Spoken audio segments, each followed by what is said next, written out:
In Bakersfield, California, in 2014, Todd Chance and his family were involved in this case. Thus, on March 10, 1968, Todd Chance was born to Travis and Diana. They were residents of Shafter, a tiny rural community west of Bakersfield, California. Additionally, Todd's younger brother Scott also shared a farm with them. Additionally, the boys would assist their parents in caring for the family's horses and pigs. Additionally, Todd was called a typical cowboy. From an early age, he was frequently spotted with a cowboy hat and matching boots. In addition, he enjoyed taking his father on outings and developed an affinity for fast automobiles, which they both shared. Therefore, his parents really gave him a blue '76 carburetor when he was old enough to drive. And here he was, this attractive young cowboy in a fancy automobile. Thus, there was no scarcity of women who had feelings for him. Diana, his mother, claimed that he had a gentle magnetic quality. There were daily messages from a small girl who admired his automobile and thought he was cute, asking him to call her. These letters were left on the car's windshield. However, Todd would only find solace in the company of that one woman. Leslie Janae was her name, but Janae was the name that everyone knew. And after Todd's high school graduation, they got together, and he was hired as a security guard at the neighborhood pharmacy. Additionally, Janae was a cashier at that pharmacy. She had already divorced her high school sweetheart because he had been unfaithful to her stand-up man, and she was raising her small kid alone. She said quiet, so at first when she met Todd, she didn't believe anything would happen. He had an extremely attractive appearance. I didn't find it attractive at all that he seemed to be a ladies' man and a player.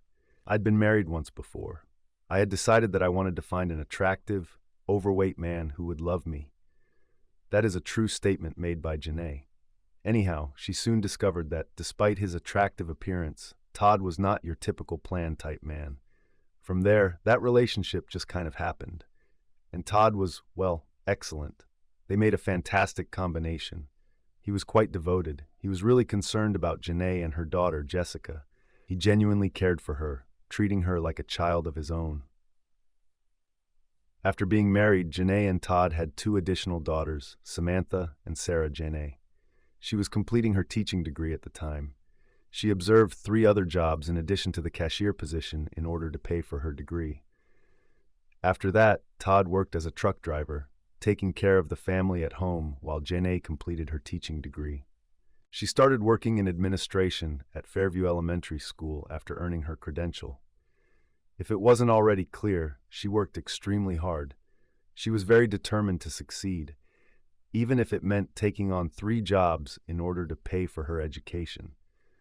So she worked her way up to become the principal at Fairview Elementary after serving as an academic courage teacher and assistant principal. And Tom kept driving trucks for a living. He spent 15 years working in the trucking business, so with his current salary as a principal, they were doing fairly well for themselves. They were able to provide their daughters a wonderful life and enjoy opulent holidays. To be honest, Todd sounded like the ideal father and spouse. Despite his diligent efforts, his family always came first for him. He played computer games with the girls and practiced sports with them all of his free time. Todd was viewed by Jessica, Jenny's first married daughter, as her father. He provided her with unwavering support, an attribute she did not have from her real father.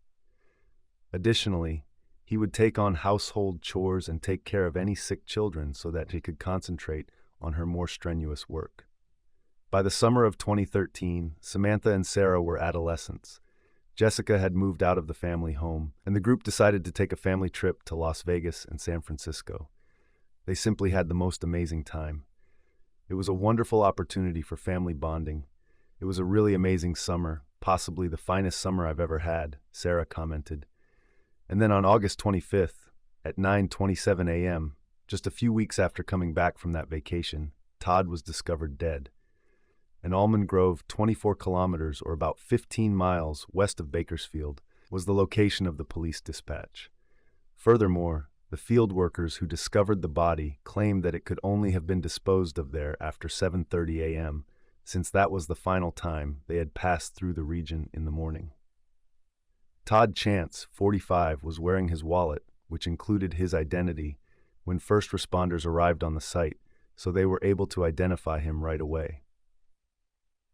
Additionally, his phone was located 12 meters away from his body. 2 bullets had entered his chest, one of which had passed through his right hand and into his chest. Additionally, both of the shots were taken at close range. Furthermore, the fact that one of the bullets had gone through his hand suggested that he had attempted to defend himself by holding his hand out. Detectives started their investigation almost right away, trying to figure together how this whole thing happened and why anyone would want him to leave the city. Since his wallet was clearly recovered in his pocket, robbery was quickly ruled out. His cell phone was discovered not far away. There had been no theft. He was quite proud of his 2011 black Mustang, which was his pride and joy, but it was missing. Investigators therefore conjectured that he might have been shot during a carjacking. After they started looking around for the automobile, they received a call from some locals living on Tiger Flower Drive, which is 30 kilometers or 80 miles from the scene of Todd's death. Additionally, residents in the neighborhood where Tiger Flower Drive is located, which is notorious for drug usage and criminal activity, had actually pulled over the automobile because they felt it was too nice for the area. The fact that this excellent car was in this neighborhood merely seemed odd to them. Naturally, the police immediately stepped outside to examine the vehicle. Peering through the windows, they saw that the keys were really on the floor and the car was just unlocked. Then they discovered a 38mm handgun with 2 spent shot casings inside the vehicle.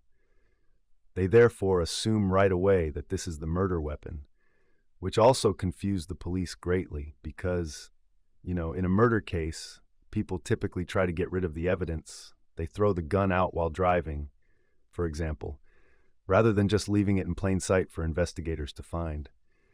After doing some forensic tests on the vehicle, they only locate Jennings's fingerprints and DNA on the driver's side door or on her fingerprints.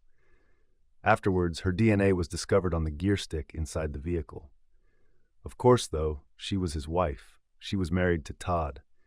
Thus, it was understandable why her prints appeared on the car's DNA. That was a bit of a dead end then. More information. According to information I obtained online, they may have also taken a sample of blood, a swab sample, a front seat, possibly one of the floor mats, a pink towel, and 2 nerds. Although the significance of these pieces of evidence for the inquiry is unclear, it was evident that every effort was being made to complete the investigation. Furthermore, it was now evident that this was not a carjacking, as had previously been the police theory. They then said, "There's no way that it doesn't make sense." His murder would not have occurred in any way, and even Kern County homicide detective Kevin Buell stated, quote, "Our carjacking theory is now showing less and less evidence, especially with the car being left open and the gun inside it. No way could he have been killed in a carjacking and then the murder weapon and keys left behind. That was just so uncommon that carjackings are no longer remembered." Of course, the automobile remained a very important piece of evidence in that particular instance. And, darling, it felt like tugging, if you will. It was his 4th child. It was also a very lovely automobile. And the fact that it was completely unlocked and recently abandoned in this kind of dubious neighborhood. Simply put, Todd would never do that. And it was clear from this that Todd was the focus of this attack. It's likely that someone left this car here to confuse investigators a little bit because they wanted him dead. In fact, the coroner declared the event to be a premeditated murder. Authorities now have a novel theory. According to that scenario, he was shot inside his car and his body was then moved to the almond grove where it was deposited, implying that he had already passed away. This is due to the fact that the almond grove is rather dusty and his shoes were immaculate when they discovered his dead. It is evident from this that he had not been strolling through the almond grove. If not, his shoes would likewise be fairly soiled. They were immaculate. Nevertheless, authorities visited the Chance family house later that afternoon to tell Janae that her husband had been killed. Their 3 girls and Todd's parents also learned of the crime shortly afterward. And naturally, they were all in complete shock and grief. They were, just so astonished and also so devastated. Not only was Todd dead, but it was also confirmed that he had been killed. After all, who would want to kill Todd? Janae exclaimed, "It was incredible. I was unable to understand why he was such a nice guy. He avoided being among tough people. He wasn't into drugs, you know. He had no interest in gaming.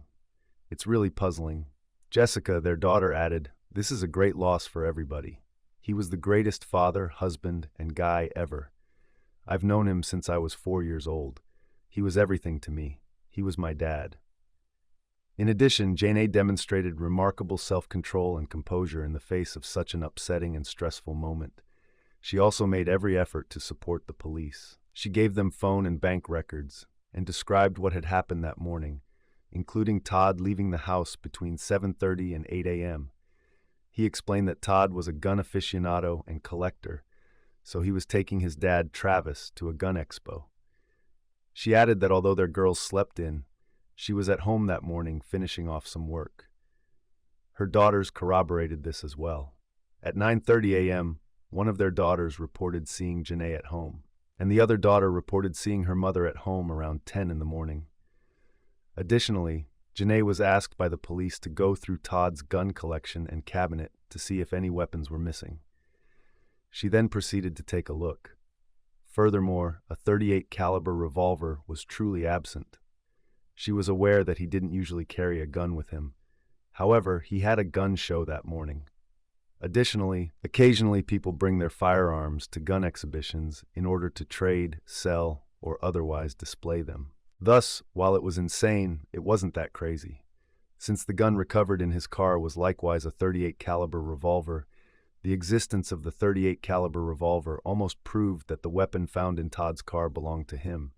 He used his own gun to kill him, and it belonged to him. Thus, the inquiry is still ongoing, and friends, family, and acquaintances of Todd are being questioned. Things grow strange and difficult when they interrogate his dad, Travis, because he was unaware of this weapons show. He stated that they did not intend to visit a gun show with Todd. That day, they had no arrangements to visit one another. Furthermore, Jenny's statement to the police was clearly inconsistent with the fact that they had not communicated to one another at all that day. Todd had either lied to Jenny about his plans, Travis had lied, or Jenny was lying. Investigators must undoubtedly determine who is lying about what, as when there's a major uproar such as this, it's evidently related to the issue at hand. Police investigate the weapons show, then. As it happens, the location of Todd's body was discovered west of town, while the incident actually occurred that morning on the east side of the town. That meant he would have to drive in the exact opposite direction to get to the gun expo. In order to obtain a more accurate picture of the situation and the real tale, authorities then went through his phone. Additionally, they discovered graphic images of Todd's former fiancée, Carrie, on his phone. They also discovered flirtatious messages in addition to sexually suggestive images. And after that, Todd and Kari also started chatting about Janae. And this gave the detectives a completely different perspective on the matter because, up until this point, they had assumed that Janae was just behaving a little bit out of character. That is, not reacting as you would expect a wife would when they first told her that Todd had been found dead. Her manner was simply very cool and collected. Detectives had suspected something was off from the moment they told her. They thought, well, this is not how we would expect her to react. Her story then doesn't add up. You know, he never attended to this gun show. It's in the incorrect part of town. He claimed to have gone there with his dog, who was unaware of its existence. They now discover texts on Todd's phone suggesting that he might be having an affair with his former fiancée. Additionally, it doesn't look well. Since having an affair is not a question of something I don't know about, I don't believe you should ever kill someone for having an affair. But that happens a lot. Murder for that is equivalent to when someone has an affair and the other person says, well, I'm not going to deal with this, I'm not going to divorce you. Still, I'm going to murder someone. Simply put, Janae's future is not looking good right now. Detectives believe that Todd may have lied to her about the gun show or may have told her he was going with his dad when in fact he wasn't going at all. There are simply so many things working against her. He intended to take advantage of the chance to go see Carrie and continue their romance. Or perhaps Janae discovered the affair, confronted Carrie, discovered these messages written on his forehead, and killed him out of fury. Janae was also aware of Carrie. Although it's unclear if she was aware of the affair, after all, it's hard to prove, she was undoubtedly aware of Carrie because she was her husband's former fiancée. They have undoubtedly discussed that kind of stuff before. Furthermore, Janae had attempted to suggest that Carrie might be to blame for the issue early on in the investigation. Todd in Geneva had previously split up with Carrie, but it was a pretty ugly breakup, and in 2012, they had only recently reconnected. Thus, the year prior to the murder, which also raised some suspicions in the minds of the investigators. Naturally, they then proceeded to locate Carrie in order to speak with her as well. At that point in time, she had a perfect alibi. With her daughter and some friends, she was living on a mission at San Juan Capistrano. She could prove this with a parking ticket as well. She added that after they reunited, she and Todd had not spoken for months and had never met in person. She was thus eliminated as a suspect. Therefore, investigators have to keep figuring out who the true culprit in this case is. They do not want to develop tunnel vision, even though I do believe Jeanette to be a little suspicious. To ensure they have the proper evidence to convict the appropriate individual, they genuinely want to explore every possibility, and they did discover a good deal of proof. I will review all of the evidence that was found in the early stages of the investigation, which wasn't much. That just included Todd's car, wallet, and phone. They returned to the place where the automobile had been. To find out if there were any witnesses, they essentially searched the neighborhood. Additionally, they were able to locate some CCTV and witnesses. According to one witness, they seen a middle-aged woman leave Todd's car and head away. The woman had big sunglasses on and her hair was pulled back into a baseball cap. After obtaining a series of CCTV images featuring the same woman with a red backpack and a plastic bag, the police were certain that the woman they had seen was the same one that the witness had reported seeing. Regarding whether the individual in the CCTV tape could have been a guy, there was some debate. However, given that other witnesses had observed a woman in the same location where the woman was captured on camera, investigators are quite certain that the victim was a woman, and it just so happened to line up. Additionally, they were able to essentially follow this woman on CCTV. Because they had located her on so many different CCTV tapes, they were able to pinpoint her exact movements. Thus, they trailed her every step. They found her at a local shopping center as she was entering a Starbucks. Upon entering the Starbucks, she proceeds straight to the restroom without making any purchases. She changes into a completely new outfit and pair of shoes when she exits the restroom. The CCTV footage was examined frame by frame by the detectives, and they became particularly interested in one area. Essentially, what appears to be the yellow illuminated container is visible inside the plastic bag she is carrying. Additionally, authorities thought that she might have used this tub of disinfecting wipes to tidy up the murder scene. She essentially leaves the Starbucks and is spotted again a few moments later on a big security camera throwing something away behind the area where the dirt stack bags are kept. At 9:22 a.m., she moves in the direction of a Walmart and makes a cab call using a payphone. After a brief period of time, she leaves the beer and reappears in the security footage. Now that she's reappeared, though, the antiseptic wipes were outside her plastic bag. They therefore think that she might have gone and thrown them in a public trash can nearby. The subsequent CCTV clip depicts her boarding a taxi and being taken off. 23 minutes after she used the payphone to make the call, the cab arrived. 10 a.m. was getting close by now. Additionally, video that was found close to the Chante family home appeared to show someone being dropped off by a taxi. Additionally, more CCTV footage was found. That image shows Todd's vehicle traveling to and from the almond grove where he was discovered. Although the driver of the vehicle is hidden from view, the timings all contribute to a more precise depiction of the moment of his death. So at about 8 in the morning, the automobile was spotted heading towards the almond grove, and at 8:30 a.m., making the reverse trip back. and the automobile is seen moving close to the neighborhood where it was abandoned once more at 8:57 a.m. And this coincides with the discovery of Todd's body. The CCTV footage is extremely blurry, making it difficult to identify the woman. However, investigators were quite positive that Janae was the one. In addition, a cab pulled up close to the Chance family residence immediately after the last one left. Just that everything seems a little off, you know? Thus, authorities want to question Janae at the station once more, 4 days after Todd's death. They were also somewhat tricked into doing this. She goes with Todd's father, Travis, under the false impression that she is coming in to pick up Todd's automobile.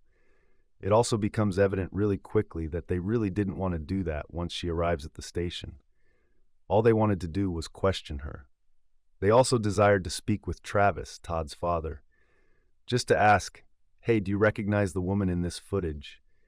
They played him the entire CCTV footage. When it came time to question Janae, they both acted in the same way, but he failed to identify her. They played her every clip from the CCTV. "Do you recognize this woman?" they asked. "No, I don't know who that is," she replied. Then they began questioning her a little bit about Todd's situation, and she would not talk to them. She asked for legal representation, and that's when she was detained on suspicion of her husband's case, which many found absurd. Like many others in the neighborhood, those who knew her from school and other social circles were in shock. They found it incomprehensible that the woman who had been entrusted with the upbringing of so many local children was capable of such a heinous act. Thus, while all of this was going on, many people, especially her daughters, thought that she was innocent, detectives in the police. I went to carry out a search warrant at the Chance family residence. Diana, Todd's mother, was present when they carried out that action. She thus witnessed them removing everything, including electronics and other similar items. At that very moment, both she and Todd were aware that Janae was a possible suspect in their son's death. Additionally, Travis began to reconsider his assessment of the CCTV at this point, saying, "Actually, I think I do recognize that woman. Janae, I believe, is the culprit. However, police, it was insufficient." The CCTV footage was quite blurry, Additionally, the Kern County District Attorney's Office decided not to file charges after going over the video and all the other evidence they currently had. For whatever reason, Janae was freed from detention after being detained for 5 days and received her late husband's automobile back. However, she was freed because of the subpar CCTV and because they didn't believe they had enough evidence to persuade a jury of her guilt at this time. Still, she remained the main suspect, the only one involved in this case. Detectives were confident that she was the woman from the tape based on her personality, mannerisms, and gait walk. But before they could effectively take this case to trial and persuade the jurors that she was accountable for her husband's conduct, they just had a lot of questions that needed to be addressed. They required evidence. They required an incentive. The family that appeared to be joyful was the Chance family. Their children were excellent. Their life together was wonderful. Naturally, though, there was this affair.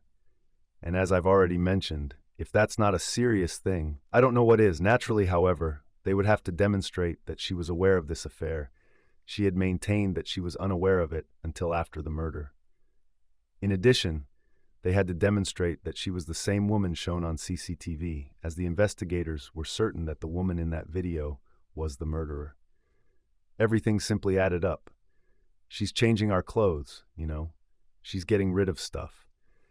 She was traveling to and from the almond grove, the scene of Todd's death, in his vehicle. Without a question, that was the issue with the video. Unfortunately, because these are hard claims to make, they did struggle mightily to prove them. And everything kind of stopped there with the lawsuit. However, Kevin Brewer, a Cobb County homicide detective, was determined to persevere. He worked on this issue for years, searching for further proof and surveillance photos in an effort to compile a strong case against Janae. And he unearthed something shocking in the process. He so learned that during the Chance family's vacation in Vegas, they visited a criminal exhibit with a CSI theme. This exhibit is obviously modeled on the well-known television series CSI. Additionally, since this is a very well-liked TV program, there is absolutely no reason to be suspicious in and of itself. This criminal exhibit would draw a huge crowd of visitors. It's not a particularly strange event, but investigators seem to be at a loss right now. In this instance, they are truly at a halt. They make the decision to visit this exhibit and discover what they can. Sincerely, they were blown away by what they discovered that destroyed this exhibit. There are numerous distinct crime scenes, and these, along with a few other crime scenes, bore a striking similarity to Todd's case. For instance, the suspect utilized a payphone in one of the displays to evade discovery. In a different display, a woman really killed her spouse and dumped his body in a desolate place. The suspect in that case disguised their identity to confuse investigators. Honestly, it appeared as though Janae was learning or drawing inspiration from this family vacation to kill her husband. The rest of the family is observing the exhibit and saying things like, "Wow, wow, wow," which is absurd, and Janae is leaving, which is a wise decision. I really ought to start making some notes. To be honest, there were more and more gaps in Ginny's tale as they uncovered more and more evidence. That is not all the information that they found. She went on to say that she had never driven Todd's car and that she didn't even know how to drive a manual car at all, which was absurd. As you recall, her fingerprints were discovered on the driver's side door of Todd's car, and her DNA was also discovered in the gas derrick. Her fingerprints are there, but why? She had no prior experience operating a manual or auto. It was just one of those times when she was caught lying. Additionally, they discovered CCTV evidence of her from a few weeks prior to the incident, when she was at the very Walmart where the murderer used the payphone, making a purchase and speaking with the grate, following Todd's model. Additionally, based on the gesture she makes in the video, it appears like she is asking the grate where the closest payphone is while speaking with them. The move she makes is simply raising her hand to her, which is what the cops believe she was doing nonetheless. Basically, you enjoy pointing things out and using a phone. Thus, it appears that she is searching for a payphone. She already has 2 cell phones, so why would she need a payphone? There's no reason why she would need to use one. As you recall, I also stated earlier in the film that she stated she was at home working on her computer while her daughter slept on it the morning that Todd was being murdered.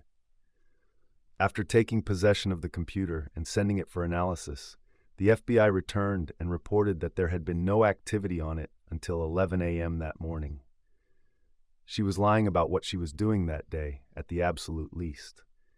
However, the fact that nothing happened until 11 a.m. essentially allows her to have gone out, killed her husband, and been home before 11 in the morning. The first daughter of Janae and Todd, Jessica, was also shown the CCTV footage, and she was questioned if she thought the woman in it was her mother. She suddenly broke down and admitted that, yes, she thought Janae was in that video. She also mentioned how familiar she thought the woman's backpack appeared to be from the video.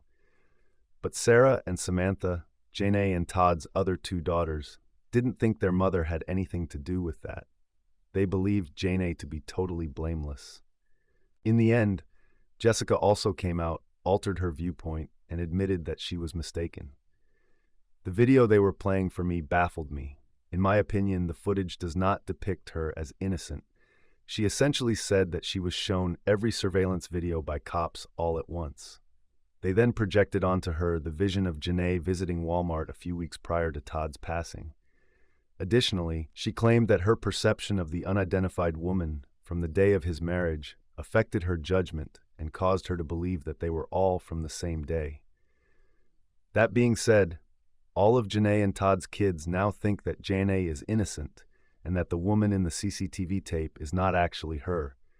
But detectives didn't think so. They assumed it was her, and they felt they had all the proof they had to find Janae guilty. Right now. They believed she discovered the affair he was conducting with Carrie, his former fiancée. Thus, she made the decision to wed him. They also think that she was interested in obtaining the life insurance coverage. I would like a life insurance coverage for $500,000. It was also discovered that she was considerably greater than Todd. They therefore hypothesized that perhaps she didn't believe divorce was an option because, in the event of a divorce, she would have been required to pay him alimony. After a protracted battle, she also succeeded in cashing out some of his life insurance policies. However, Todd's parents, Travis and Diana, were able to prevent her from receiving the last payment. Todd's daughters received it instead. Eventually, in December 2016, after 3 years of attempting to establish evidence against her 49-year-old husband, Todd Chance, Leslie Janae Chance was taken into custody and accused of his murder. And on December 9, 2019, her trial started. During the trial, the prosecution presented a picture of Todd and Janae on a drive early on the Sunday morning after his marriage, and Janae drew a revolver on him while they were in the car. She shot him at point-blank range even though he had clearly extended his hand. That's why a bullet went through his hand. She then gave him another shot. After that, she drove his body to the almond orchard and disposed of it there before returning the car to the spot where it had been abandoned. And before she left the automobile there, she cleaned it. They maintained that because of her distinctive walk, it was obvious that Janae was the person seen in the CCTV tape from the morning of the incident. She had a really assertive gait. She did, in fact, swing her arms in precisely the same manner as the woman in the security camera did. They contend that there was more of a crime of passion at play here than just a financial motivation. During the trial, a crucial witness was called, and she came across the pictures and messages exchanged between Todd and his fiancée, Carrie. Additionally, Todd and Jenny's neighbor knew this person. Therefore, on the morning of the murder, they were visiting Todd Engineer's neighbor, even though they weren't technically acquainted with Todd and Janine. They also testified that they saw Todd's automobile moving away from Todd Engineer's house when they were there on a visit, that Todd was the driver, and that there was a woman in the passenger seat who was dressed in a baseball cap and big sunglasses. This was consistent with the observations made by other witnesses who saw a woman wearing the same item. Everything lined up with the woman on the CCTV tape too. And now this same guy claims to have seen Todd and the woman in the car as they left Todd and Jim's residence. Thus, Janae had to be the culprit. Thus, a portion of Janelle's defense was predicated on the alibi that her daughters supplied. As previously mentioned, one of her daughters reported seeing Jane A. at home around 9:30 a.m., and another daughter claimed to have seen her at 10 a.m. However, as we have stated, it is quite plausible that she had an angry outburst with her husband that morning and was still at home by 10 a.m. As late as 10:10 a.m., the woman captured on CCTV was dropped off close to the family home. It also raises the question of whether the daughters of the Denies were telling the truth when they claimed to have seen their mother, or if, I'm not sure, there might be a bit more to it. To be honest, that alibi isn't really indicative of anything. Her computer, which the FBI took for analysis and which demonstrates that there was no activity on it until 11 a.m., is the only tangible proof we have that she was at home that morning. Therefore, it doesn't matter if she arrived home at 9:45 or 11 a.m., she still had plenty of time to go out with Matt and Todd and return home that morning. Authorities were accused of concealing evidence by her defense team as well. They therefore claimed that only a small number of persons who knew Janae were able to positively identify the woman in the CCTV tape as Janae, despite having seen it. Furthermore, they thought that although this evidence was never entered into evidence, it may have cleared Janae. At this point, I don't think it will really help Janae's case when a few people claim they can't tell whether that's her in the security film. In addition, they contended that the primary witness, who stated that they observed Janae and Todd driving off the property in Todd's car, had to have been lying since, according to this witness, they saw the automobile with Todd Anthony already in it, backed out of the garage onto the street, and drove off. Yes. However, the defense claims that because the garage was too small, Todd never allowed anyone inside his vehicle until he had backed out of it. He wished for no one to knock on his doors. Thus, the witness did not see Janae pull into the driveway with the car. Essentially, that argument is that they must have been mistaken. Jessica, Janine's daughter, also spoke forward. She's the same one who broke down and admitted that she thought her mother was in the security camera, but she then changed her mind and admitted, "Actually, I think I was mistaken." The manner they presented the video to me left me perplexed. For a portion of this trial, cameras were prohibited. Therefore, the exact words spoken by her and the other witnesses are unknown to us. However, from interviews conducted outside of court, it appeared that she placed a great deal of guilt on herself for initially believing her mother was the culprit. Janae genuinely stood up to provide her perspective on that video as well, and she testified for several days. She also declared her love for her spouse. He was talking to Carrie, and she didn't know it. She stated that since she was the primary provider for the family, there could not have been a financial motivation for her to kill him. However, since she was the primary provider, it doesn't really matter in this case whether she was the breadwinner or not. Another possibility for a financial motivation could have been his life insurance. She further contended that since she wears spectacles to see, there is no way she could have committed the murder. The CCTV tape shows a woman wearing sunglasses, and she stated that she does not own contacts or prescription sunglasses. The woman's inability to see without her spectacles rules out the possibility that she is high. In response, the prosecution presented proof that Janae had placed contact orders a month prior to Todd's murder. It definitely didn't seem good for her that she had been caught in a big lie, so she was simply like that. And that really raised the question of what other lies would she be telling if she is willing to lie about something as minor as not having contacts. I don't own sunglasses, so that's like the weakest reason, and something as little as might have been me. It's very much a case of the glove not fitting. You have to absolve yourself.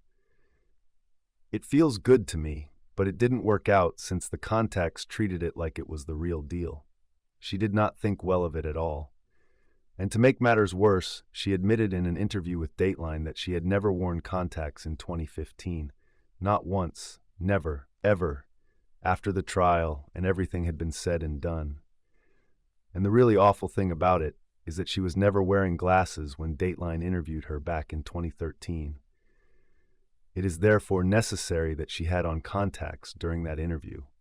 Unless, that is, she was rolling around blind from what appears to be a glasses-wearing inability to see. However, it seems likely that she was merely wearing contacts. Yes. And then during a second interview, which was conducted following her initial arrest and 5 days of detention before her release, she said in an interview that she was upset that the cops had seized her spectacles and that she clearly wanted to be able to see Drew at her hearing. "Quiet," she said, referring to her daughter. "Neither my glasses nor my contacts were with me. And why would you claim that I was missing my glasses and contacts? You wouldn't even consider that if you were a glasses-only wearer, that is, if you never wore contacts." In reality, none of these details were shown to the jury during the trial. Instead, the medical records indicating that she had placed an order for 2 boxes of contacts 1 month before Todd's murder were shown to them. Ultimately, on January 31st, 2020, following a trial that lasted 4.5 weeks and 8 days of jury deliberation, the jury returned a guilty judgment, shocking Janae to no end. Actually, she said, she thought she misheard the verdict. She had no intention of being found guilty of this crime. Her daughters shared the same perspective. September of the same year saw her convicted. Additionally, the judge sentenced her to 25 years to life in jail, with an extra 25 years to life for possessing a handgun. In spite of this, Janae continues to insist on her innocence, and she has conducted numerous interviews in an effort to support and convince people of this. In January 2023, the conviction was maintained despite her appeal. She will therefore remain incarcerated at the Central California Women's Facility until 2041, when she will be 74 years old, at which point she will not be eligible for release. Her daughter continues to fervently believe that they are not alone and that Janae is innocent. In fact, there are a lot of people online who contest the theory that she killed her husband. Now let's discuss the evidence and the reasons why people believe she is innocent for a little while. One of the main grounds of dispute is that Todd's body was recovered at the crime scene without any of her DNA, fingerprints, blood, hair, or anything similar. Additionally, shoe prints were discovered close to his body. However, they fell short of any shoes Janae had earned. She was also free of blood, wounds, and anything else. Later that morning, when police went to tell her that her husband had been murdered, however, Janae does not possess one. Correct? This woman is intelligent. It's not too far-fetched, in my opinion, to suggest that she was only able to stop her DNA from being found at the scene, and that she was even able to clean it up afterwards, just as she had cleaned Todd's car after the murder. Furthermore, I'll add that no one else's was discovered there. It just doesn't match her, and it's not like there's any DNA there. Simply put, no DNA is present there. The shoe prints are those that don't go with any of her footwear. However, I don't think it's implausible that she tried to mislead the police by wearing different shoes, particularly after they discovered that she received a lot of her inspiration from the CSI crime exhibit. It's just another thought that may have occurred to her, and she said, "You're right, let me change into some other shoes and take them off," because we had seen her on the CCTV later that day. In the CCTV tape, we witnessed someone changing their clothes and shoes and leaving the area. That's only my 2 cents. However, there is also the question of missing evidence. 911 calls regarding the finding of Todd's body and his car are said to have been erased, along with any other relevant information they may have included. In addition, some of the early investigation interviews were lost because they were improperly recorded as evidence. Once more, if you can hear me, it's just my $2. We'll never know how important this piece of evidence was, but based just on the other evidence that was presented, I don't think it would have made much of a difference in the case's conclusion. The CCTV evidence utilized in Ginny's trial is the third point of dispute that is frequently brought up by others. Some believe that the woman on the CCTV looks significantly smaller than Ginny, particularly when compared to the verified footage of her from a few weeks before at Walmart. However, the problem with all video footage, particularly pixelated CCTV, is that lighting and camera angle can have a significant effect on how someone views it. I'll leave it to you folks to decide. I'll compare them side by side on the screen now. Please let me know what you think in the comments. Do you believe that woman to be the same? Do you believe that this might be the same woman? Do you believe that individual to be 100% different? Oh, Harry, please share your comments. The last point is simply that there are authorities. This one is really strange. In fact, the trash that the murderer left on CCTV was never recovered by authorities, or they never managed to. We watched them leave and return with something. We watched them transform and reappear. None of it, The shoes, clothes, and trash were never found again. Additionally, even on this tunnel, as I'm sure you guys recall from some of my cases, there have been numerous instances in which police have gone to a waste disposal site with thousands and thousands of tons of trash, and were able to obtain evidence, find bodies, find small clues, and all of that evidence. Additionally, this case's CCTV was discovered really quickly. It is therefore strange that they were unable to retrieve any of those objects, as evidenced by the CCTV footage of her disposal of them. I am not sure if they were taken in a hurry. I'm not sure if the cops made an effort to find those things, or if they just said, "We don't need them." However, it would be strange if they said, "We don't need them." Do you understand what I mean? Thus, it's undoubtedly an intriguing concept to consider. However, I'd be interested in knowing what you all think. For example, do you believe she ought to have been found guilty? Do you believe there was sufficient evidence to convict her and sentence her to 25 years to life in prison? Or do you believe there's a chance she didn't do it? And I just think, if not her, then who else would have done it? She most likely discovered that her spouse was having an extramarital affair. In this video, I may have mentioned it 3 times already. I'm not sure what the real motive is for murder, though, if that isn't it. It's similar to a lot of the killings I've written about in this series. As far as I know, no more suspects have ever been introduced in this case. Thus, if not her, then she. One other thing I want to mention about this case is that As a result of the entire situation, the relationship between Todd's parents and the daughters of Jennings soured, and the two parties are no longer in contact. This is most likely due to the fact that Travis and Diana, Todd's parents, think Jenny is guilty, while the three daughters disagree.